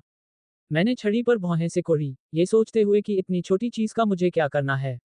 इसे अपने हाथों में पलटते हुए मैंने किसी भी स्विच या छिपी हुई क्रियाविधि की तलाश में इसका बारीकी से निरीक्षण किया, लेकिन कुछ नहीं मिला। कुछ और करने का फैसला करते हुए मैंने अपने मूल से कुछ सारतत्व निकाला और उसे छड़ी में प्रवाहित किया। जैसे ही मेरा सारतत्व अंदर गया, मेरी हथेली से एक नर्म गुनगुनाहट दौड़ गई। छोटी छड़ कांपी और गहरे बैंगनी रंग की धारियां इसकी सतह पर फैल गईं, घूमते हुए पैटर्न बनाए। फिर एक पल में छड़ी बढ़ने लगी। ये दोनों सिरों से सुचारू रूप से बाहर की ओर फैली जब तक कि यह अपनी पूरी लंबाई तक नहीं पहुंच गई। जब यह एक ठोस 7 फुट के रूप में स्थिर हुई तो मैंने इसे कसकर पकड़ लिया। लेकिन जैसे ही मैंने सारतत्व की आपूर्ति जारी रखी, मैंने कुछ और देखा, वजन। सारतत्व के हर स्पंदन के साथ छड़ी मेरी पकड़ में भारी होती गई। सिर्फ आकार ही नहीं बढ़ रहा था, मैं जितना ज्यादा सारतत्व डालता गया, यह उतनी ही सघन होती गई, जिससे इसे नियंत्रित करना कठिन हो गया। उत्सुकता से मैंने अपना सारतत्व वापस खींच लिया। तुरंत छड़ी सिकुड़ने लगी, लंबाई वापस आ गई जब तक कि वह अपने मूल आकार में वापस नहीं आ गई। मैंने सांस छोड़ी, छोटी छड़ को एक बार फिर से पकड़ा। इसमें एक सरल क्रियाविधि थी। विस्तार के लिए सारतत्व की आपूर्ति करें, सिकुड़ने के लिए वापस लें। और वजन इसके साथ बदलता गया। बदलता हुआ वजन इसकी क्षमता होनी चाहिए। मैंने फिर से अपना सारतत्व दिया। ये दोनों सिरों से बाहर की ओर खींची, चिकनी और तरल, जब तक कि यह पूरी 7 फीट तक नहीं पहुंच गई। सतह पॉलिश किए गए क्रिस्टल की तरह चमक उठी, ठोस और ऊर्जा के बीच बदलती रही इससे पहले कि अपने अंतिम रूप में स्थिर हो जाए। अब पूरी तरह से फैली हुई, मैंने इसे करीब से देखा। छड़ी गहरे बैंगनी रंग की थी, जिसकी सतह चिकनी और मैट थी। इसकी लंबाई के साथ समान दूरी पर छल्लों की एक पंक्ति चल रही थी, जिसे सतह पर करीने से उकेरा गया था। बीच का हिस्सा थोड़ा मोटा था, जिसमें बेहतर पकड़ के लिए एक खुरदुरा पकड़ थी। दोनों सिरे थोड़े संकरे थे और छल्ले सिरों के पास एक साथ करीब आ गए थे, जिससे यह एक संतुलित और मजबूत दिख रहा था। चौड़ाई बिल्कुल सही थी, एक ठोस पकड़ के लिए काफी मोटी थी लेकिन बहुत ज्यादा भारी नहीं थी। सामग्री चिकनी महसूस हुई, फिर भी एक मजबूत पकड़ सुनिश्चित करने के लिए पर्याप्त बनावट थी, और अपने आकार के बावजूद यह अविश्वसनीय रूप से हल्की थी। मैंने इसे प्रयोग के तौर पर घुमाया, और यह एक तीखी सीटी के साथ हवा को काट गई। मैंने छड़ी क्यों मांगी थी, इसका कारण सरल था, मुझे चीजों को तोड़ना पसंद था। एक ठोस हथियार घुमाने और प्रभाव महसूस करने में कुछ संतोषजनक था। अधिकतर समय मुझे पता था कि मैं अपने नंगे हाथों से लड़ूंगा, लेकिन प्रेतों के खिलाफ निहत्थे मुकाबला मुश्किल हो जाता था। इसके अलावा सिस्टम मेरे वर्क क्लास को स्तर 50 पर एक हथियार से जोड़ने का विकल्प देता था। अगर मुझे एक चुनना था तो उसके साथ जल्दी प्रशिक्षण शुरू करना समझ में आता था। शुरुआत करने में कोई बुराई नहीं थी। पानी का एक जोरदार विस्फोट आसमान में उछला, अनगिनत बूंदों में टूट गया जो बारिश की तरह नीचे बरसे। नीचे सिर्फ एक खुला गड्ढा बचा था जहां कभी समुद्र हुआ करता था। और इन सब के ऊपर वह महिला तैर रही थी, उसके हाथ में उसकी छड़ी, अछूती, अडिग। फिर वह दृष्टि समाप्त हो गई। मैं फर्श पर पालथी मारकर बैठा था, छड़ी मेरे बगल में टिकी थी, मेरी उंगलियां उसकी चिकनी सतह पर घूम रही थीं। मेरा दिमाग उस दृष्टि को बार बार चला रहा था। न वह महिला, न समुद्र, न ही उसने जो सरासर विनाश किया था। सिर्फ छड़ी। जिस तरह से उसने इसे घुमाया था, जिस तरह से यह उसके शरीर के विस्तार की तरह उसकी पकड़ पर प्रतिक्रिया करती थी। उसके आंदोलन सरल थे, फिर भी सही थे। कोई व्यर्थ प्रयास नहीं, कोई अनावश्यक अलंकरण नहीं। उसने केवल बुनियादी गतियों, वार, झाड़ू, अवरोध, घुमाव के साथ युद्ध के मैदान को नियंत्रित किया था। 100 फीट से ज्यादा ऊंची लहरों के खिलाफ वह घबराई नहीं थी और न ही हिचकिचाई थी। एक ही वार और पानी बिखर गया। एक साधारण झाड़ू और लहरें अलग हो गईं। यह जटिलता के बारे में नहीं था, ये नियंत्रण के बारे में था। फिर अंतिम चाल थी। वह छवि मेरे दिमाग में जल गई थी, जिस तरह से उसने एक हाथ से छड़ी को पकड़ा था, जिस तरह से उसकी बांह चमक उठी थी, जिस तरह से उसने समुद्र पर नहीं, बल्कि हवा पर ही वार किया था। और उसके बाद जो हुआ, उस वार की सरासर शक्ति ने समुद्र को संकुचित कर दिया था, इससे पहले कि उसे कुचलकर कुछ भी नहीं, सिर्फ धुंध बना दिया। ये सिर्फ कच्ची शक्ति थी, जैसा मुझे पसंद था। सही समय पर बल का सही उपयोग। मैंने सांस छोड़ी और अपनी छड़ी की ओर देखा। क्या मैं वह कर सकता था? नहीं, अभी नहीं, लेकिन मैं वहां पहुंच सकता था। मैंने फर्श पर छड़ी को थपथपाया, उसका वजन महसूस किया। बुनियादी बातें, यहीं से मुझे शुरुआत करनी थी। मेरा पहला लक्ष्य अपनी छड़ी को अपने शरीर का विस्तार बनाना था। इसका मतलब था कि हर बुनियादी गति को तब तक करना जब तक कि मुझे उनके बारे में सोचना ना पड़े। वार, झाड़ू, घुमाव, अवरोध। अगर मैं एक ही वार से लहरों को नष्ट नहीं कर सकता था जैसा उसने किया था, तो मैं तब तक प्रशिक्षण लूंगा जब तक मैं कर सकता। जहां तक अंतिम चाल की बात है, मैंने अपने दाहिने हाथ से छड़ी के निचले सिरे को पकड़ा, अपने सिर में उसकी मुद्रा की नकल की। इसे ऊपर उठाना, इसे नीचे घुमाना। मैंने वार की यांत्रिकी को महसूस करते हुए गति को धीरे धीरे दोहराया। गति शक्ति, कोण, प्रभाव। मैं कदम दर कदम इस तक पहुंचूंगा। सबसे पहले नियंत्रण, फिर बल। मैंने छड़ी के चारों ओर अपनी उंगलियां भींच लीं। इसमें समय लगेगा, लेकिन मुझे विश्वास था कि एक दिन मैं उसी स्तर की शक्ति तक पहुंचूंगा, अपनी छड़ी के एक ही वार से समुद्र को नष्ट करने की शक्ति। मैंने छड़ी को कसकर पकड़ा और एक गहरी सांस ली। महिला की दृष्टि अभी भी मेरे दिमाग में ताज़ा थी, जिस तरह से वह चली, उसकी सटीकता, उसकी शक्ति। उसने इसे सहज बना दिया था, लेकिन मैं बेहतर जानता था। मैंने अपनी मुद्रा ली, पैर मजबूती से टिका दिए और छड़ी उठाई। पहला कदम सरल था, नियंत्रण। उसने कभी गति बर्बाद नहीं की थी, कभी हिचकिचाई नहीं थी। हर गति का एक उद्देश्य था। अगर मैं उसके स्तर तक पहुंचना चाहता था, तो मुझे एकदम शुरुआत से शुरू करना था। मैंने एक बुनियादी वार में छड़ी को आगे घुमाया। इसने हवा को साफ काटा, लेकिन कुछ अजीब लगा। बहुत कठोर, बहुत जबरदस्त। मैंने अपनी पकड़ समायोजित की और फिर से कोशिश की। इस बार मैंने अपनी गति को सहज रखने पर ध्यान केंद्रित किया। छड़ी हवा से गुजरते हुए हल्की सी सीटी बजाई। बेहतर। मैंने अपना पैर टिकाया और छड़ी को एक चौड़े चाप में किनारे की ओर घुमाया। फिर एक आगे का वार तेज और नियंत्रित। अगला, एक नीचे की ओर वार, जिस तरह से उसने लहरों को तोड़ा था, उसकी नकल करते हुए। प्रभाव ने मेरी बाहों तक एक हल्की कंपन भेजी। यह उसके स्तर के करीब कहीं नहीं था, लेकिन यह एक शुरुआत थी।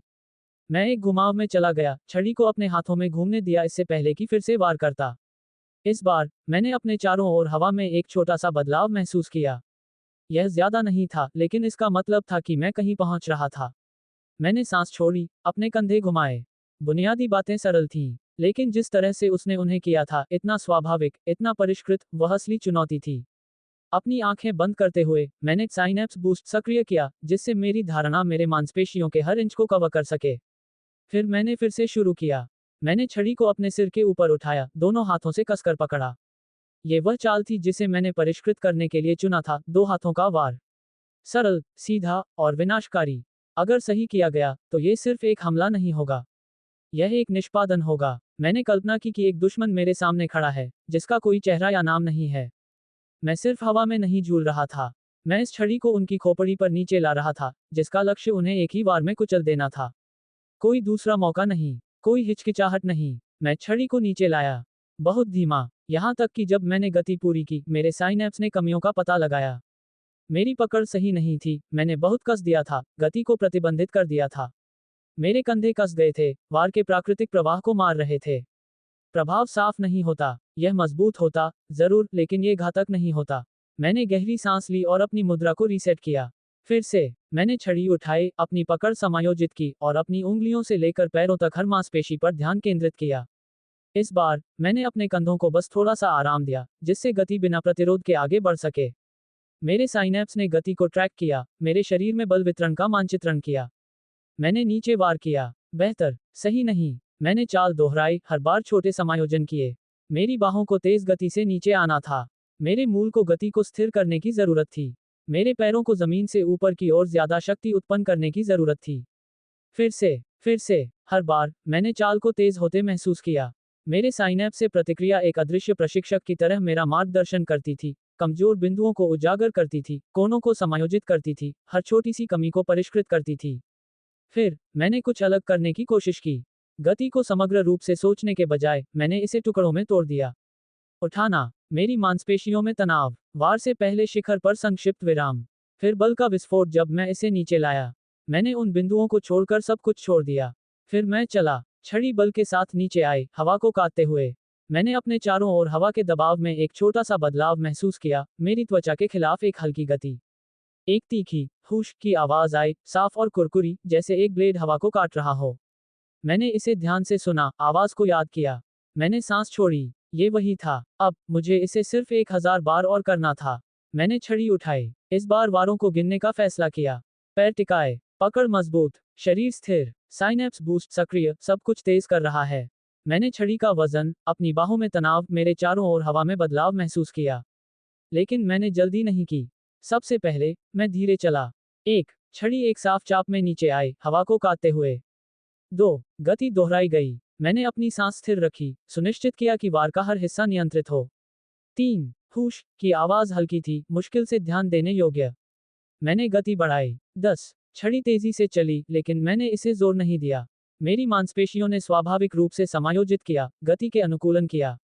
50, होश तेज हो गया। प्रभाव और मजबूत। 100 तेज। आंदोलन एक साथ धुंधला हो गया, लेकिन मैंने ध्यान नहीं खोया। हर बार मापा गया था। हर घुमाव पिछले जैसा ही था, या कम से कम मैंने यही लक्ष्य रखा। 200 गति बढ़ी। कमरे में एक हल्की हवा चली। 300 हवा हिलने लगी। 400 हुश की आवाज गहरी, मजबूत होती गई। मुझे अब मुश्किल से संख्याएं याद थीं, मेरा शरीर सहज वृत्ति पर चला। 500 छड़ी धुंधला गई। मैंने सांस छोड़ी और जारी रखा। 563 छड़ी इतनी तेजी से हवा को काट गई कि मेरे चारों ओर हवा का एक अचानक झोंका उठ गया। गीली धूल उड़ गई। हवा खुद बल से कांप उठी। मैं रुक गया, अपनी मुद्रा पकड़े हुए। मैंने धीरे धीरे अपने पहले घुमाव की भावना की इससे तुलना की। गति समान थी, लेकिन यह एक जैसी नहीं थी। 80% एक जैसा। यही अंतर था। मैंने अपनी पकड़ कस ली। पर्याप्त नहीं। मैंने फिर से छड़ी उठाई और एक से शुरू किया। पहले धीमा, फिर तेज। मैंने घुमावों को दोहराना जारी रखा, कोशिश की कि मेरा सबसे तेज वार मेरे सबसे धीमे वार जितना नियंत्रित और सटीक महसूस हो। हर आंदोलन सटीक होना था, कोई व्यर्थ ऊर्जा नहीं, कोई अनावश्यक गति नहीं। लक्ष्य सरल था, एक ही समय में चरम गति और सटीकता तक पहुंचना। वार तेज होना था, लेकिन ये सही भी होना था। मैंने घुमावों का एक और पूरा दौर किया, हर विस्तार पर ध्यान केंद्रित किया, मेरी उंगलियों की पकड़, मेरे कंधों में बदलाव, मेरे मूल में तनाव। जब तक मैं रुका, मैंने सबसे हाल के वार की अपने सबसे धीमे वाले से तुलना की। 83%। एक छोटा सा सुधार, लेकिन अभी भी पर्याप्त नहीं। मैंने सांस छोड़ी, एक पल के लिए अपनी आंखें बंद कर लीं। मेरे दिमाग ने हर घुमाव को फिर से चलाया, पहले से आखिरी तक। उनके बीच का अंतर छोटा हो रहा था, लेकिन मुझे और चाहिए था। 90%। वह मेरी सीमा होगी। इससे नीचे कुछ भी स्वीकार्य नहीं था। मैंने अपनी मुद्रा समायोजित की, अपनी पकड़ कस ली और छड़ी को फिर से उठाया। मैंने फिर से शुरू किया। मैं कमरे के केंद्र में खड़ा था, मेरा शरीर पसीने से भीगा हुआ था। मेरी शर्ट कोने में पड़ी थी, भूली हुई। 7 दौर। मैंने प्रति दौर 500 से ज्यादा घुमाव पूरे किए थे, और अब जाकर मैं 90% सीमा तक पहुंचा था। इसमें सब कुछ लगा था, ध्यान, नियंत्रण और अनगिनत समायोजन, लेकिन मैंने आखिरकार गति में महारत हासिल कर ली थी। अब अगला कदम बल था। लेकिन उससे पहले, मैंने एक बार फिर चाल चली। मैंने छड़ी पर अपनी पकड़ कस ली, अपने पैरों को मजबूती से टिकाया। कोई निर्माण नहीं, कोई क्रमिक त्वरण नहीं, सिर्फ शुद्ध निष्पादन। लक्ष्य सरल था, एक पल में चरम गति तक पहुंचना। मैंने सांस ली। फिर मैं चला। मेरी बाहों में पहले तनाव आया, छड़ी को पूर्ण नियंत्रण के साथ पकड़ा। मेरे कंधे बदल गए, छड़ी को एक चिकनी गति में ऊपर खींच लिया। मेरी रीढ़ ने पीछा किया, एक स्प्रिंग की तरह कुंडलित हो गई, जैसे मेरा मूल कस गया। फिर मैंने ये सब खोल दिया। मेरी बाहों ने नीचे की ओर झटका दिया, छड़ी को पूरी ताकत से चलाया। मेरे कंधे अंदर लॉक हो गए, सटीकता सुनिश्चित करते हुए। मेरी पीठ की मांसपेशियों ने संलग्न किया, गति को स्थिर करते हुए।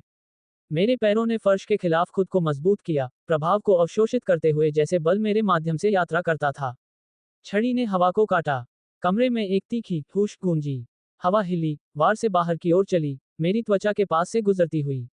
मैंने सांस छोड़ी। सही। मैंने अपना हाथ उठाया और छड़ी को घूरा। हम बहुत मजे करने वाले हैं, दोस्त। अपना फोन निकालते हुए, मैंने समय देखा। अर्कस के मुझे यहाँ छोड़ने के बाद से 9 घंटे बीत चुके थे। मैंने बाहर निकलने और कुछ खाना लेने का फैसला किया। लेकिन जैसे ही मैं मुड़ा, मैंने कुछ अजीब देखा। कमरे में कोई दरवाजा नहीं था। यह क्या बकवास है? मैं पलक झपकाकर भ्रमित हुआ। क्या गंजे राक्षस ने मुझे अंदर बंद कर दिया? भौहें सिकोड़ते हुए, मैंने समीर का नंबर निकाला और उसे फोन किया। फोन बजता रहा, लेकिन उसने नहीं उठाया। तुम क्या कर रहे हो? अर्कस की आवाज मेरे पीछे से आई, और मैं लगभग अपना फोन गिरा देता। धत! मैं घूम गया। अर्कस वहीं खड़ा था, संकरी आंखों से मुझे घूर रहा था। मैंने निगला। कमांडर, मैं कुछ खाना लेने की सोच रहा था। अर्कस ने मेरी टिप्पणी को नजरअंदाज कर दिया। क्या तुम सभी कौशल से गुजर गए हो? मैंने सिर हिलाया। तो उनसे गुजरो। तुम्हारा खाना यहीं पहुंचा दिया जाएगा। ओह, और अगर तुम्हें शौचालय की जरूरत हो, तो बस उसे पुकारो। इतना कहकर, वह गायब हो गया। मैंने निराशा में अपने हाथ ऊपर उठा दिए। मुझे क्यों लग रहा है कि बूढ़ा आदमी मुझे आरुषि के पास नहीं चाहता। मैंने सांस छोड़ी और छड़ी से अपना सार तत्व वापस ले लिया, ये देखते हुए कि यह अपने मूल आकार में सिकुड़ गई। इसे अपनी बेल्ट में सुरक्षित रूप से ठीक करते हुए, मैंने अन्य 2 कौशल क्रिस्टल पर अपना ध्यान केंद्रित किया। सबसे पहले, मैंने गति कौशल सम्लन क्रिस्टल उठाया। एक गहरी सांस लेते हुए, मैंने इसे अपनी हथेली में कुचल दिया। घूमते हुए नीले कण मेरे सिर में दौड़ गए। और ठीक पहले की तरह, मेरी दृष्टि अंधेरी हो गई। जब ये साफ हुआ, तो मैं एक और दृष्टि के अंदर था। मैंने खुद को एक युद्ध के मैदान पर खड़ा पाया। धूल और खून का एक तूफान हवा में भर गया और अनगिनत विरूपण अबॉमिनेशंस एक न रोके जा सकने वाली लहर की तरह जमीन पर छा गए। उनके राक्षसी शरीर मुड़े और रेंगते रहे, चिल्लाते रहे जैसे वे आगे बढ़े। जमीन उनके वजन से कांप उठी। लेकिन इस अराजकता के बीच एक अकेला प्राणी था। वह सिर से पैर तक एक गहरे लबादे में ढका हुआ था, उसका चेहरा और शरीर हुड के नीचे छिपा हुआ था। फिर भी उसकी उपस्थिति को नजरअंदाज करना असंभव था। वह एक प्रेत की तरह चला, डरावनी गति के साथ विरूपणों के झुंड के बीच से बुनाई करते हुए। फिर मैंने देखा कि कैसे हर बार जब उसका पैर जमीन को छूता था तो हवा का एक विस्फोट होता था। कोई सामान्य हवा नहीं बल्कि एक केंद्रित हिंसक विस्फोट। इसके बल ने उसे अप्रत्याशित दिशाओं में उड़ा दिया, कभी आगे, कभी बगल में, कभी कभी सीधे ऊपर भी। एक विशाल जानवर ने अपने पंजे से उसकी ओर वार किया। उसने हवा के बीच में अपना घुटना मोड़ा और एक पैर से हवा का एक और विस्फोट छोड़ा, अपने शरीर को एक असंभव कोण पर मोड़ते हुए, पूरी तरह से हमले से बचते हुए। इससे पहले कि राक्षस प्रतिक्रिया कर पाता, वह उसकी फैली हुई बांह पर उतरा और एक और विस्फोट के साथ खुद को आगे बढ़ाया। वह अछूत था, उसकी गतिविधियां अराजक थीं, लेकिन उनमें एक लय थी, एक घातक नृत्य की तरह। कभी कभी वह एक साथ दोनों पैरों से किक मारता था, एक धुंध में हवा के माध्यम से रॉकेट की तरह जाता था। अन्य समय में उसने एक ही पैर का इस्तेमाल किया, एक नई जगह की ओर डैश करने से पहले हवा के बीच में घूमते हुए। हर गति तरल थी, हर चकमा सहज था। एक छोटा विरूपण उसके पीछे से उसकी ओर कूदा, उसके जबड़े चौड़े खुले थे। मुड़े बिना भी आदमी ने हवा को कुचला, हवा खुद और एक शक्तिशाली हवा का विस्फोट उसके पैर से निकला, उसे पीछे की ओर उछालते हुए। वह राक्षस के ऊपर पलट गया और एक और झोंके में गायब होने से पहले जमीन पर इत्मीनान से उतरा। वह सिर्फ दौड़ नहीं रहा था, वह युद्ध के मैदान के माध्यम से नाच रहा था। हवा के बीच में उसने स्वतंत्र रूप से कोण बदल दिए, संपीड़ित हवा से बने अदृश्य प्लेटफार्मों से उछलते हुए। उसने अनायास ही हवा के माध्यम से वक्र किया, कभी कभी एक पल में अपनी गति को उलट भी दिया, उन विरूपणों को फेंक दिया जिन्होंने उसकी गतिविधियों का अनुमान लगाने की कोशिश की। एक विरूपण उसके आकार का दोगुना किनारे से चार्ज हुआ। आदमी ने खुद को नीचे गिरने दिया, फिर आखिरी सेकंड में अपने पैर से एक विस्फोट दागा। वह सीधे ऊपर शूट हुआ, मध्य वृद्धि में अपने शरीर को घुमाया, फिर उतरने से पहले खुद को फिर से आगे बढ़ाया। जानवर ने अंधाधुंध हवा में वार किया जहां वह था, लेकिन आदमी पहले ही चला गया था, युद्ध के मैदान के माध्यम से चमक रहा था, अछूत। ये सिर्फ गति नहीं थी, ये गणना किए गए विस्फोट थे जिन्होंने उन तरीकों से आंदोलन की अनुमति दी जो असंभव होने चाहिए थे। दृष्टि समाप्त हो गई। मैं मुस्कुराया। ऐसा लगा जैसे बूढ़े आदमी ने ये कौशल मेरे लिए विशेष रूप से चुना था। मुझे संदेह था कि मुझे इसमें महारत हासिल करने में ज्यादा समय लगेगा। भूकंपीय विस्फोट पहले से ही एक समान तरीके से काम करता था, ताकत इकट्ठा करना, सारतत्व मिलाना, इसे संपीड़ित करना, फिर इसे एक विस्फोटक फट में जारी करना। मैंने इसे गुरूंग के खिलाफ अपने पैरों के साथ भी इस्तेमाल किया था। अगर मैंने इसे ठीक से प्रशिक्षित किया तो मैं अपनी खुद की छोटी गति के विस्फोट बना सकता था। मैं दृष्टि में आदमी की तरह युद्ध के मैदान के माध्यम से चकमा देने और बुनने वाला नहीं था। वह मेरी शैली नहीं थी। मैंने सीधा प्रभाव पसंद किया। हमलों से बचने के लिए इस कौशल का उपयोग करने के बजाय मैं खुद को उनमें फेंकने के लिए इसका उपयोग करूंगा। मैंने इसकी कल्पना की, एक कदम आगे, मेरे पैरों से एक विस्फोट और मैं एक राम की तरह अपने दुश्मन की ओर शूट करूंगा। अगर मैंने इसे सही समय पर किया तो मैं इसे अपने छड़ी के घुमावों के साथ जोड़ सकता था। मेरे पूरे वजन के साथ एक नीचे की ओर वार भूकंपीय विस्फोट द्वारा प्रबलित, यह आसमान से एक हथौड़े की तरह टकराएगा। मैंने खुद पर हंसा। अर्कस ने वास्तव में मुझे सही कौशल दिए थे। भले ही सिस्टम इस विशेष उपयोग को नहीं पहचानता था, इससे कोई फर्क नहीं पड़ा। मैं इसे खुद प्रशिक्षित कर सकता था। और जब तक मैं भूकंपीय विस्फोट को समतल करता रहा, मैं सिर्फ तेज होता जाऊंगा। मैंने अगले कौशल पर जाने से पहले कौशल का परीक्षण करने का फैसला किया। हॉल के केंद्र में वापस कदम रखते हुए मैंने एक गहरी सांस ली और अपने पैर मोड़े, खुद को तैयार किया। फिर मैं आगे भागा। मेरे पैर प्रशिक्षण फर्श के खिलाफ धड़धड़ाए जैसे मैंने गति पकड़ी। मेरे आंदोलन की लय स्थिर थी, नियंत्रित। मैंने साइनैप्स बूस्ट सक्रिय किया, मेरी धारणा को तेज किया। फिर मैंने भूकंपीय विस्फोट सक्रिय किया। तुरंत मैंने देखा कि मेरे पूरे शरीर में जमा ताकत कैसे केंद्रित होने लगी। मैंने इसे ढाला, इसे अपने दाहिने पैर की ओर मजबूर किया। कुछ प्रतिरोध था, एक दबाव जो वापस धकेल रहा था, लेकिन मेरे साइनैप्स विशेषता ने इसे आसानी से संभाला। इकट्ठी हुई ताकत मेरे दाहिने पैर में जमा हो गई और सारतत्व पीछा किया, मेरे मूल से सीधे अंग में बह रहा था। मैं भागता रहा। जैसे ही मेरा दाहिना पैर जमीन से टकराया, मेरा शरीर कूदने के लिए थोड़ा झुक गया। मैंने जमा बल को ट्रिगर किया। मेरे पैर के नीचे एक छोटा विस्फोट हुआ, मुझे एक सीधी रेखा में आगे बढ़ाया। मैंने भूकंपीय विस्फोट के बिना एक सामान्य झपट्टा से 30% ज्यादा दूरी तय की। हवा के बीच में, मैंने भूकंपीय विस्फोट को फिर से सक्रिय किया, इस बार ध्यान अपने बाएं पैर पर केंद्रित किया। मैंने ज्यादा बल के लिए समायोजित करते हुए ज्यादा सार तत्व इकट्ठा होने दिया। जिस पल मेरा पैर जमीन को छुआ, मैंने इसे ट्रिगर किया। फिर मैं आगे शूट हुआ। लेकिन इस बार आंदोलन थोड़ा अजीब लगा, मेरा बायां पैर मेरा प्रमुख नहीं था। मेरा समय लड़खड़ा गया और हस्तांतरण में कुछ बल खो गया। मैं उतरा और रुकने से पहले आगे फिसला। मैंने अपने पैरों की ओर देखा। वे हल्के से धड़धड़ाए, गर्मी मेरी मांसपेशियों से विकिरण कर रही थी। अभ्यास, मुझे और अभ्यास की जरूरत है। मैंने सांस छोड़ी। तकनीक को परिष्कृत करने के तरीकों से मेरा दिमाग दौड़ रहा था। अभी बहुत ज्यादा मैनुअल प्रयास था, ये तय करना कि कितना सार तत्व प्रवाहित करना है, विस्फोट को कब ट्रिगर करना है। ये सार तत्व प्रभुत्व के मेरे रास्ते में एक बाधा थी। अगर मैं इसका एक छोटा सा हिस्सा भी स्वचालित कर सकता था, तो तकनीक बहुत चिकनी होगी। लेकिन आगे बढ़ने से पहले, मैं कुछ कोशिश करना चाहता था। अपने पैर मोड़ते हुए, मैं फिर से आगे भागा। इस बार, जैसे ही मैंने भूकंपीय विस्फोट सक्रिय किया, मैंने अपना पूरा ध्यान उस पल पर रखा जब सार तत्व मेरे पैरों को छोड़ दिया। झटका लगा, मुझे आगे बढ़ाया, लेकिन जैसे ही ऐसा हुआ, मैंने सार तत्व बदलाव सक्रिय किया। मैंने जारी सार तत्व को पकड़ा, उसकी स्थिति को बदलने और उसे आग लगाने के लिए ढालने के लिए मजबूर किया। सब कुछ इतनी तेजी से हुआ, मैं इसे ठीक से नहीं कर सका, लेकिन फिर भी। धमाका, मेरे पैर के नीचे एक जलता हुआ विस्फोट हुआ। लेकिन सीधे शूटिंग के बजाय, मेरा शरीर बगल में मुड़ गया। मैं जोर से जमीन से टकराया, प्रभाव को अवशोषित करने के लिए रोल करते हुए।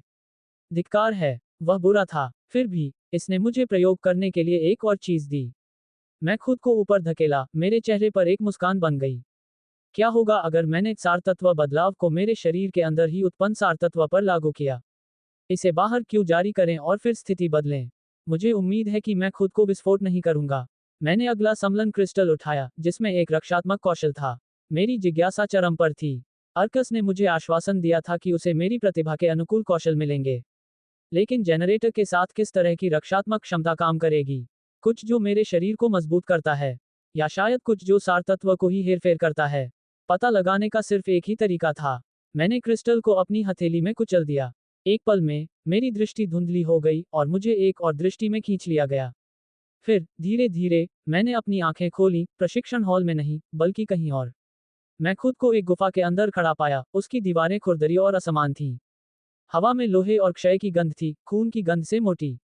ये सिर्फ गंध नहीं थी। खून जमीन को ढंक रहा था, कुछ जगहों पर गहरा और सूखा हुआ, दूसरों में ताजा और चमकता हुआ। यहाँ कुछ भयानक हुआ था। और इन सब के केंद्र में, एक आदमी पालथी मारकर बैठा था। वह विशाल था, 10 फीट लंबा, उसकी मांसपेशियां इतनी कसकर पैक थीं कि उसकी नसें ऐसी लग रही थी जैसे वे उसकी भूरी त्वचा के माध्यम से फट सकती हैं। उसके काले बाल उसकी पीठ तक नीचे बह रहे थे, जंगली और बेतरतीब। उसकी लाल आंखें कुछ आदिम, कुछ प्राचीन के साथ जल रही थीं। उसका मुंह थोड़ा खुला था, नुकीले दांत दिखाते हुए। वह पूरी तरह से नग्न था, लेकिन उसे परवाह नहीं थी। उसका ध्यान उसके सामने गुफा की दीवार पर टिका था, जहां एक नक्काशी की गई थी। मैंने उसकी नजर का पीछा किया। नक्काशी सरल लेकिन सटीक थी, खुरदरे पत्थर में गहरी उकेरी गई थी जैसे किसी ने हर विस्तार को सिद्ध करने में साल बिताए हों। इसमें एक नग्न आदमी को दर्शाया गया था, उसकी आकृति मोटी, बोल्ड स्ट्रोक के साथ रेखांकित थी। लेकिन जो इसे हड़ताली बनाता था, वे थीं रेखाएं, जटिल, शाखाओं वाले रास्ते जो उसके पूरे शरीर में दौड़ते थे, उसकी उंगलियों और पैर की उंगलियों से शुरू होते थे, अपने रास्ते को अंदर की ओर बुनते थे, प्रमुख बिंदुओं पर परिवर्तित होते थे इससे पहले कि एक बार फिर अलग हो जाते।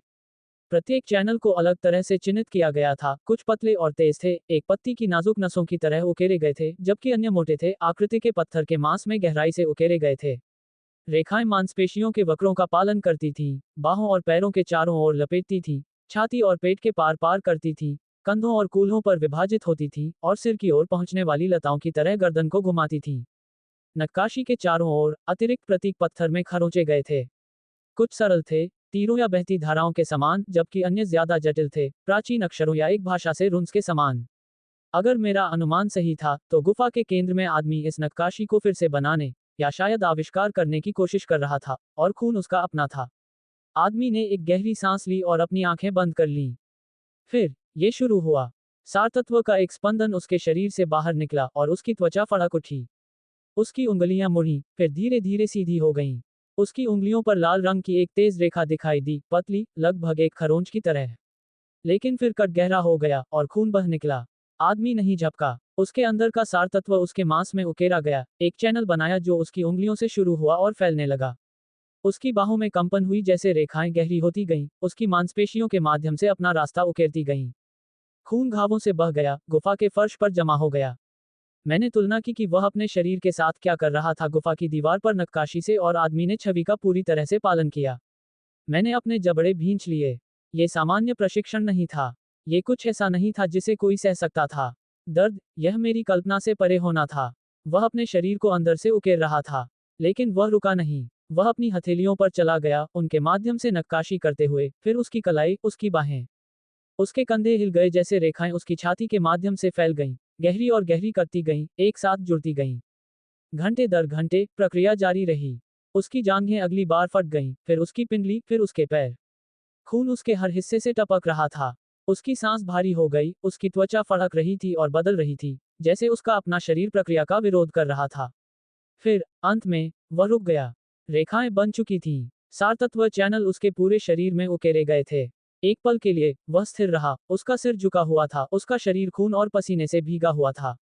फिर धीरे धीरे वह खड़ा हुआ। एक लहर उसके शरीर से गुजरी। उसकी भूरी त्वचा बदलने लगी, रंग उसके शरीर से निकलकर उसकी दाहिनी बांह की ओर बढ़ने लगा। बदलाव उसके कंधे से शुरू हुआ, उसके द्विशिर पेशी, उसकी बांह, उसकी कलाई के माध्यम से नीचे फैल गया। उसका हाथ गहरा भूरा हो गया। फिर यह और गहरा हो गया। गहरा, जब तक ये पूरी तरह से काला नहीं हो गया। उसने अपनी मुट्ठी उठाई और फिर उसने गुफा की दीवार पर मुक्का मारा। जिस पल उसकी मुट्ठी जुड़ी, कोई आवाज नहीं आई, कोई विस्फोट नहीं, कोई प्रभाव नहीं। पूरी गुफा की दीवार बस गायब हो गई। एक पल यह वहां थी, अगले ये चली गई थी, कुछ भी नहीं में वाष्पित हो गई थी। मैंने उस जगह को घूरा जहां दीवार थी। उसके परे एक अंतहीन आकाश था। मैं एक पहाड़ की चोटी पर खड़ा था, इतना ऊंचा कि बादल मुझे घेर रहे थे। पहाड़ हर दिशा में फैले हुए थे, उनकी चोटियां तेज और दांतेदार थीं, कोहरे में गायब हो रही थीं। मैं आदमी की ओर मुड़ा। उसने अपनी काली पड़ी मुट्ठी की ओर देखा। रंग पहले ही फीका पड़ रहा था, भूरा उसके शरीर में लौट रहा था। दृष्टि समाप्त हो गई। मैंने पलक झपकाई और प्रशिक्षण हॉल वापस दिखाई दिया। मेरे दिल ने उस दृश्य से जोर से धड़कन महसूस की जो मैंने अभी देखा था। भूरी त्वचा वाले आदमी ने जितना खून बहाया था, अगर मुझे अनुमान लगाना था, तो वह मुझ जैसे 3 को बनाने के लिए पर्याप्त था। वह निर्मम था। मैंने सिर्फ अंतिम परिणाम देखा, लेकिन एक ही बैठक में उन चैनलों को उकेरने के लिए उसने उस प्रक्रिया से कितनी बार गुजरा होगा। उसने सिद्ध करने के लिए कितना दर्द सहा होगा। रक्षात्मक कौशल कहाँ था? मैंने सिर्फ अंत में उसका अजीब हमला देखा था, उसकी मुट्ठी उठाना, उसे काला करना, और एक ही वार में गुफा की दीवार को नष्ट करना। क्या यही था? सिर्फ शुद्ध अपराध। मैंने भौहें सिकोड़ी। वह सही नहीं लगा। एक रक्षात्मक कौशल सिर्फ तेज मारना नहीं था। कुछ और होना था। मैंने सिर हिलाया और अपने दिमाग में दृष्टि को फिर से चलाया। मिनट बीत गए, फिर और। मैं लगभग आधे घंटे तक चुपचाप खड़ा रहा, हर विस्तार को बार बार देखता रहा। पहली बार मैंने सिर्फ देखा। दूसरी बार कुछ क्लिक हुआ। तीसरी बार तक मेरी आंखें चमक उठीं। और चौथी बार तक मैं स्थिर खड़े रहने के लिए बहुत उत्साहित था। मैं जल्दी से बैठ गया, अपने पैर पार किए और अपने पूरे सार तत्व को साइनैप्स में खाली कर दिया। अगर मेरा अनुमान सही था, तो मुझे अब इसकी पुष्टि करने की जरूरत थी। अपनी आंखें बंद करते हुए मैंने अपने दिमाग में वापस सब कुछ ट्रैक किया जो मुझे मेरी प्रतिभा मिलने के बाद हुआ था। जिस दिन मेरा दिल बदल गया, जिस तरह से यह एक अंग से ज्यादा कुछ में क्रिस्टलीकृत हो गया। हर एक कौशल जो मैंने उसके बाद हासिल किया, सार तत्व, हेरफेर, साइनैप्स बूस्ट और अन्य सभी। मैंने इस बात पर ध्यान केंद्रित किया कि मेरी प्रतिभा हर स्तर अप के साथ कैसे विकसित हुई, इसने मेरे शरीर को कैसे नया आकार दिया, कैसे इसने मुझे महसूस किए बिना खुद को परिष्कृत किया। बदलाव यादृच्छिक नहीं थे। हर कदम का एक उद्देश्य था, जो किसी चीज की ओर ले जा रहा था। फिर मेरा वर्ग। मुझे हर विस्तार याद आया, मेरे उत्पन्न सार तत्व पर इसका हर प्रभाव। जिस तरह से इसने मेरी क्षमताओं को प्रभावित किया, जिस तरह से इसने मेरे नियंत्रण को तेज किया, मेरी इच्छा को मजबूत किया। टुकड़े टुकड़े करके सब कुछ एक साथ आने लगा। मेरा दिल धड़क उठा, एक गहरी, स्थिर नाड़ी, हर धड़कन मेरे दिमाग में दौड़ रहे विचारों की पुष्टि करती थी। आखिरकार मैं मुस्कुराया। मुझे आगे का रास्ता समझ में आया। रक्षात्मक कौशल क्या था, इसकी परवाह किसे थी? मुझे उस दृष्टि से कुछ और मिला, कुछ जो मुझे यकीन था कि अर्कस ने भी नहीं सोचा होगा। मैं खड़ा हो गया, अपने कंधे घुमाए और अपनी छड़ी निकाली। अगर मैं इस पागल योजना पर काम करने जा रहा था जो मेरे दिमाग में बन रही थी, तो मुझे पहले कुछ ढीले सिरे बांधने की जरूरत थी। सबसे पहले मुझे अपने छड़ी कौशल को नीचे लाना था। फिर मुझे अपने गति कौशल पर काम करने की जरूरत थी। उसके बाद ही मैं अपने विचार पर काम करना शुरू करूंगा। मैंने छड़ी में सार तत्व प्रवाहित किया, इसे तुरंत प्रतिक्रिया करते हुए महसूस किया। मेरे हाथों में छोटी छड़ खींच गई, एक पल में अपनी पूरी ऊंचाई तक फैल गई। परिचित वजन मेरी पकड़ में स्थिर हो गया, स्थिर और मजबूत। एक गहरी सांस लेते हुए मैं अपनी मुद्रा में बदल गया। इस बार मैं छड़ी की अवरुद्ध तकनीकों को प्रशिक्षित करने जा रहा था। ये थी आज की कहानी नॉवल ऑफ वर्ल्ड से। मिलते हैं नेक्स्ट एपिसोड में।